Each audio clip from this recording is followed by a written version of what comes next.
Mayday, mayday. Children.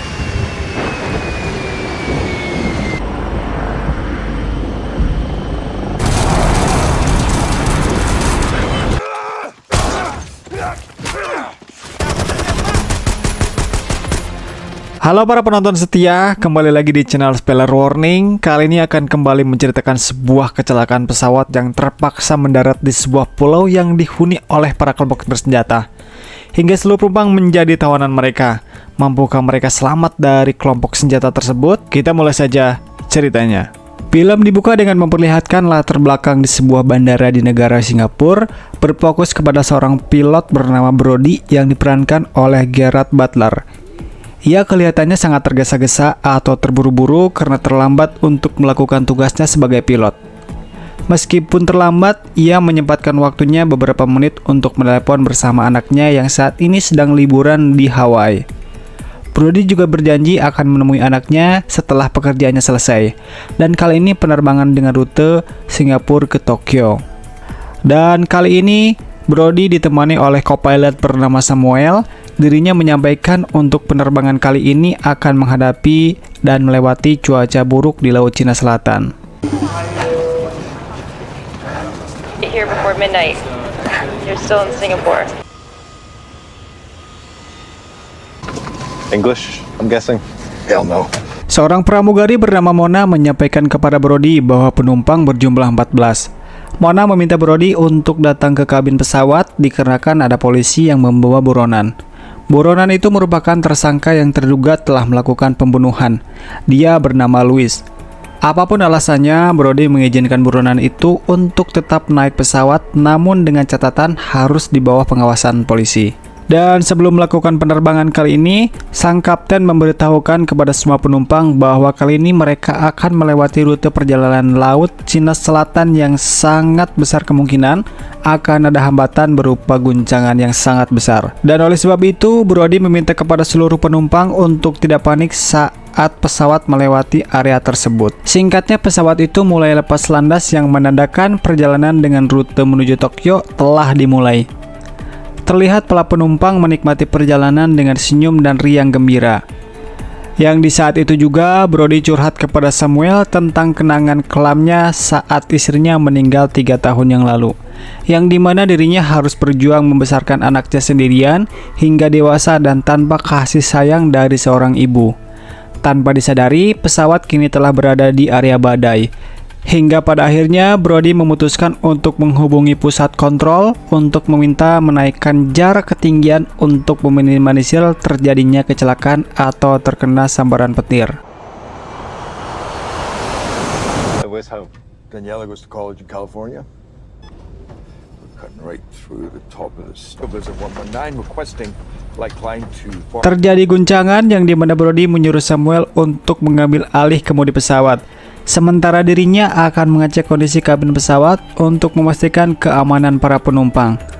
Saat berada di dalam kabin, sebuah geluduk menyabar pesawat yang membuat para penumpang histeris dibuatnya. Dan karena kejadian itu, pesawat mulai mengalami gangguan listrik sehingga tidak bisa berkomunikasi dengan air traffic control untuk melaporkan suasana yang kini terjadi.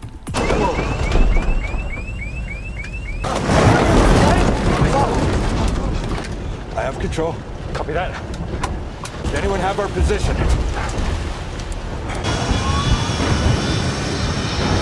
Okay. Unit. We should be about here. Descending from 40,000 feet. Brody melakukan berbagai cara untuk tetap mempertahankan pesawat agar tidak hilang kendali di udara. Seketika Brody memiliki ide untuk melakukan pendaratan yang memungkinkan untuk menyelamatkan pesawat, begitupun para penumpang.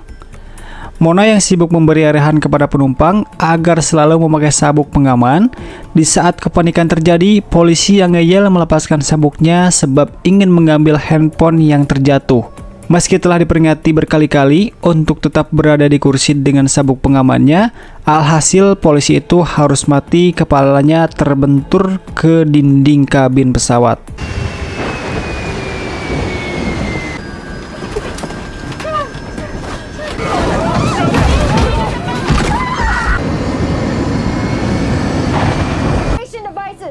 Once we are down, I will give you.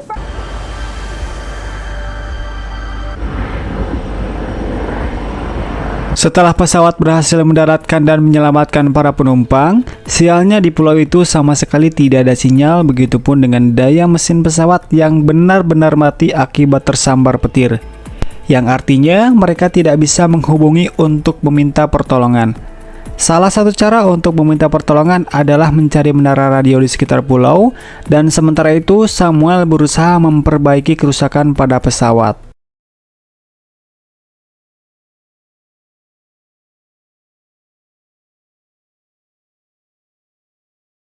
Lightning and our main power and calm. Right? Once the plane cools down, we think.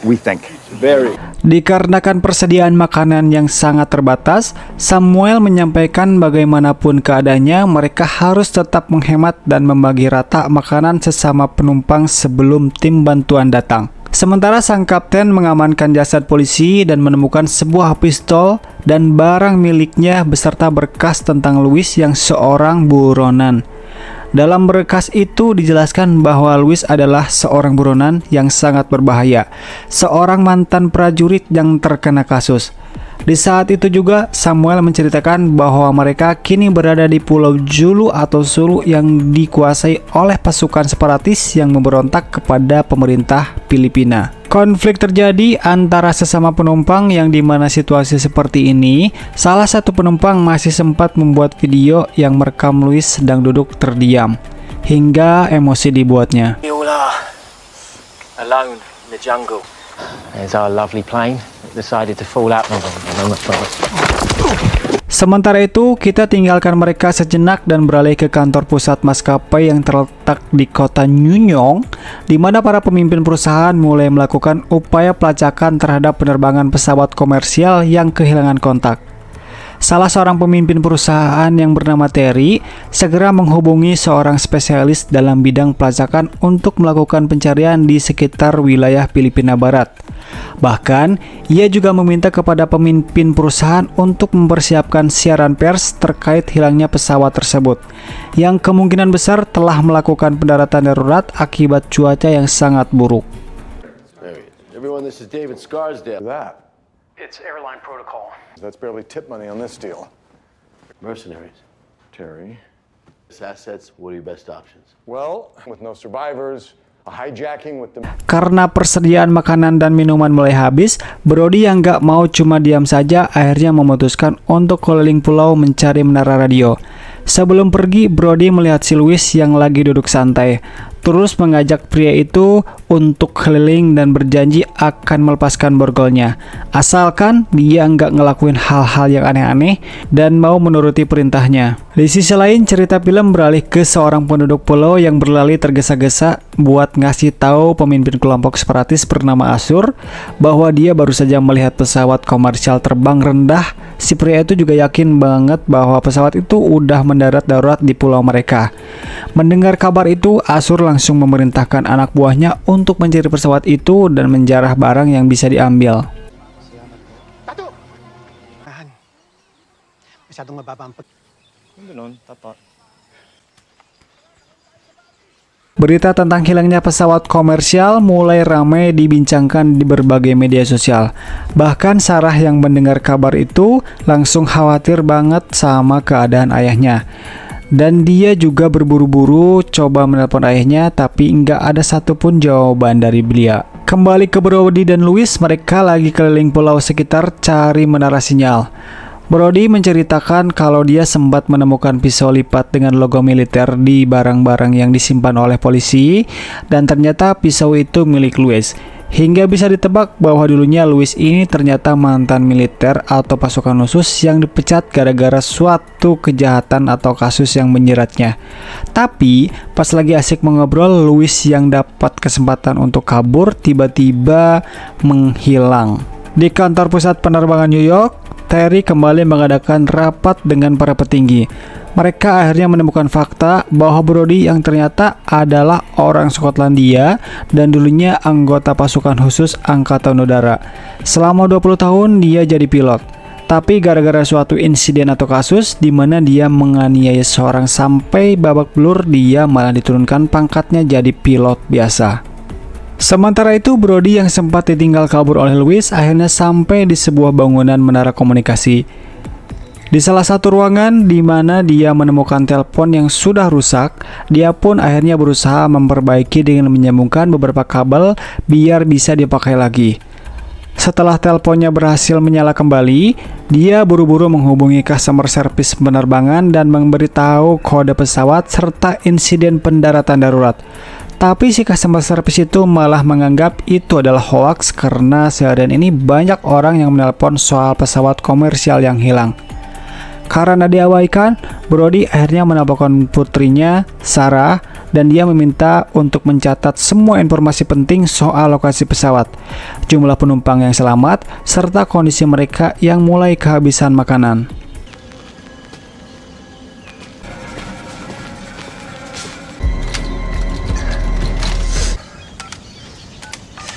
Getting prank calls No. all day about this. Hello? Sweetheart, it's me. I'm okay. Tapi pas dia lagi nelpon, tiba-tiba ada anggota pasukan Asur yang datang dan langsung menyerang. Untungnya Brody berhasil melawan dan membunuh penyerangnya.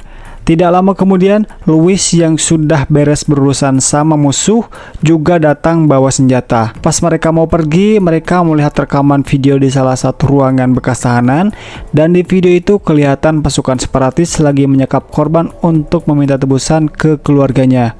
Dan dari situ mereka sadar akan kelompok ini nggak cuma suka merampas barang berharga, tapi juga sering menculik orang buat disajikan sandera.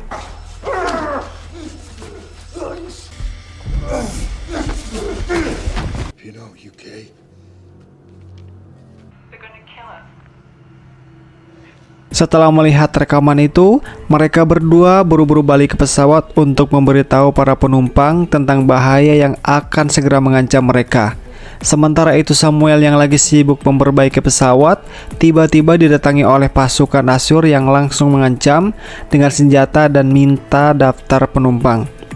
Salah satu anak buah kepercayaan Asur yang bernama Ucok bahkan mengancam bakal menembak kalau mereka tidak menuruti apa yang mereka katakan. Karena ketakutan, Samuel akhirnya terpaksa untuk menuruti dan memberitahu bahwa saat ini Brody sedang keluar untuk mencari menara komunikasi.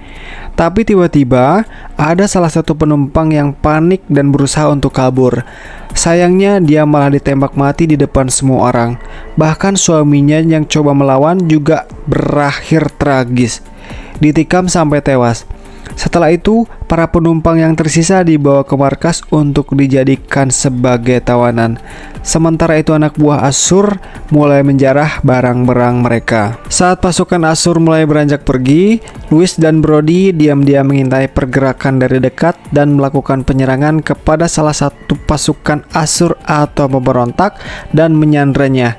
Dari penyanderaan yang dilakukan, mereka mendapatkan informasi bahwa para tahanan dibawa ke sebuah pulau terpencil di sekitar pegunungan yang dikelilingi oleh sungai. Sebagai pilot yang bertanggung jawab, Brody akhirnya memutuskan untuk menyelamatkan para penumpang. Sebelum pergi, dia masuk terlebih dahulu ke dalam kabin pesawat dan meninggalkan pesan di bajunya. Bertujuan apabila ada tim penyelamat yang datang, mereka tahu bahwa mereka saat ini sedang pergi ke markas separatis untuk menolong para sandera. Beralih ke kantor pusat, Terry dan para pejabat lainnya kini berhasil menemukan titik lokasi jatuhnya pesawat yang dikendarai oleh Brody. Pada saat itu juga mereka langsung mengirimkan tim pasukan khusus untuk segera menyelamatkan seluruh para penumpang. Tim yang ditugaskan juga dibekali uang guna untuk transaksi tebusan jika sewaktu-waktu dibutuhkan. Setelahnya sampai di titik lokasi jatuhnya pesawat, tim khusus langsung mengecek kondisi pesawat dan menemukan pesan dari Brody yang menunjukkan titik koordinat markas musuh. Sementara itu, Brody dan Louis sudah berhasil menyelinap masuk ke dekat markas musuh. Mereka diam-diam membunuh dua penjaga dengan senyap, lalu langsung bergerak menuju tempat para penumpang disekap, dan setelah berhasil menghabisi beberapa pasukan lagi, mereka pun mulai membebaskan semua tawanan.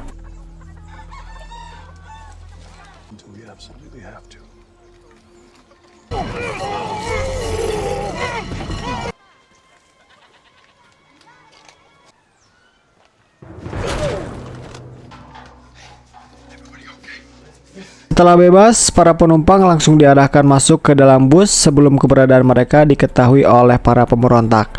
Tapi di perjalanan, makin banyak musuh yang berdatangan.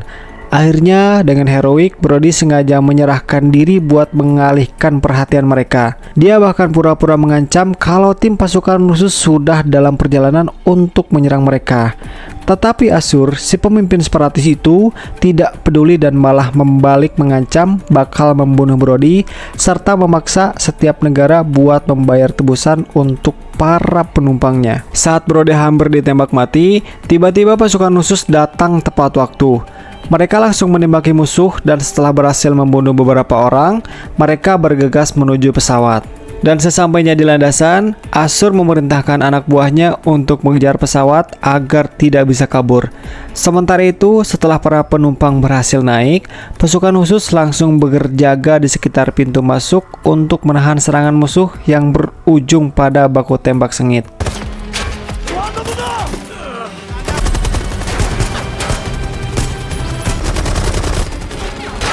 Hit our fuel tank. You know I can't get on that plane with you. Saat Brody mau naik ke pesawat, Louis memberitahu jika dirinya tidak bisa ikut karena masih menjadi buronan dan tidak ingin berakhir di penjara. Brody mengerti dan akhirnya melepaskan Louis pergi. Sementara itu, pesawat mulai bersiap untuk lepas landas meskipun beberapa musuh berhasil masuk sebelum akhirnya diterbangkan. Setelah berhasil melakukan penerbangan, Brody juga berhasil mendaratkan pesawatnya di suatu pulau yang terbebas dari afiliasi pemberontak. Kini mereka terbebas dari pemberontak dan juga tinggal menunggu tim penjemputan. Dan film pun tamat ditutup dengan adegan yang memperlihatkan Brody sedang menelpon anaknya untuk memberitahu bahwa dirinya saat ini baik-baik saja dan akan menempati janjinya juga segera untuk menemuinya. Sampai di sini dulu untuk film kali ini dan sampai ketemu di video selanjutnya. Dan teman-teman bila menyukai video ini atau konten ini silahkan like dan subscribe. Admin yang bertugas mengucapkan banyak-banyak terima kasih untuk teman-teman yang sudah menonton dan subscribe dan bye-bye.